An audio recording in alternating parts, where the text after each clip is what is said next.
Уважаемый Владимир Иванович, уважаемые коллеги, действительно, учитывая реалии сегодняшнего дня и экономическую ситуацию и в стране, и в республике, вопросы, которые вынесены на сегодняшнее совещание, носят характер исключительной важности, мы это понимаем. И хотел бы сказать, что в республике фактически с 2014 года реализуется комплекс мер по реагированию и предотвращению негативных тенденций в экономике и социальной сфере. Правительством республики в полном объеме обеспечено финансирование всех социальных расходов, в том числе и взятых нами социальных обязательств перед населением. Нам удалось не допустить резкого, что называется, сползания показателей в производственной и финансовой сферах. В 2015 году эти задачи решаются в рамках плана мероприятий по обеспечению устойчивого развития экономики и социальной стабильности Республики Коми на 2015-2017 годы. Данный план мероприятий соответствует ключевым направлениям действий правительства России по обеспечению устойчивого развития экономики. У нас в республике приняты решения по оптимизации средств бюджета, определены приоритетные направления финансирования в рамках республиканских государственных программ, разработан комплекс мер по поддержке предпринимательства. Хочу подчеркнуть, что план мероприятий у нас это рабочий, а значит живой документ, в который вносятся дополнения по ходу его исполнения. Так, по итогам проведенного в апреле этого года заседания правительства республики принято решение дополнить план мероприятиями по повышению эффективности государственного управления, по поддержке занятости населения и ряду других направлений.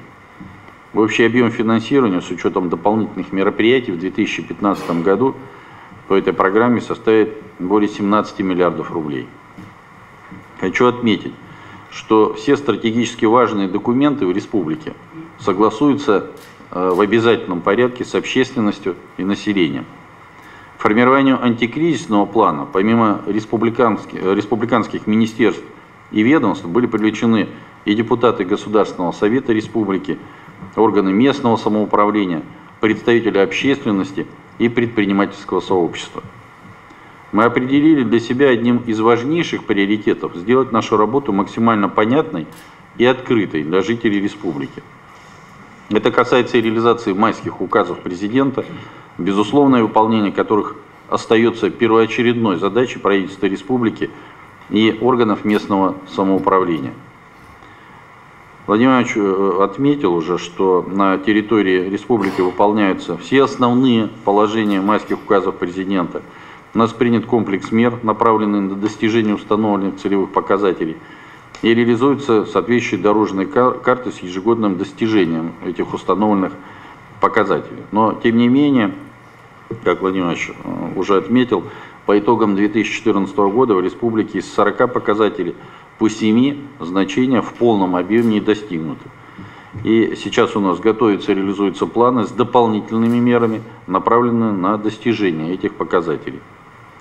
Владимир Иванович, что касается одного из самых сложных направлений в работе, это исполнение 600-го указа в части переселения граждан из ветхого и аварийного жилья, в республике организована работа по выполнению всех ваших поручений по итогам совещания, проведенного вами в Сыктывкаре в ноябре 2014 года. Приняты соответствующие меры по выполнению и первого, и второго этапа программы. В марте этого года направлена заявка в фонд ЖКХ на предоставление финансовой поддержки на реализацию мероприятий третьего этапа. Было проведено специальное заседание правительства республики, где были заслушаны главы всех муниципальных образований, допустивших срыв сроков реализации программ по переселению. Теперь и руководители органов местного самоуправления, и высший уровень управленцев республики, это заместители председателя правительства и председатель правительства, у нас лично контролируют ход реализации программ, несут персональную ответственность за их исполнение. В республике создана независимая экспертная комиссия по проверке качества жилья, вводимого в рамках программ по переселению из аварийного жилищного фонда. Участие в этих проверках этой комиссии принимают представители прокуратуры Республики Коми и общественных организаций. На сегодняшний день по итогам проверок домов, непригодных для проживания, из вот тех, что вновь возведены по этим программам, не выявлено.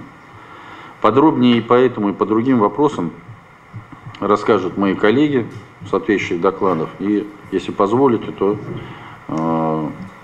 передадим им слово.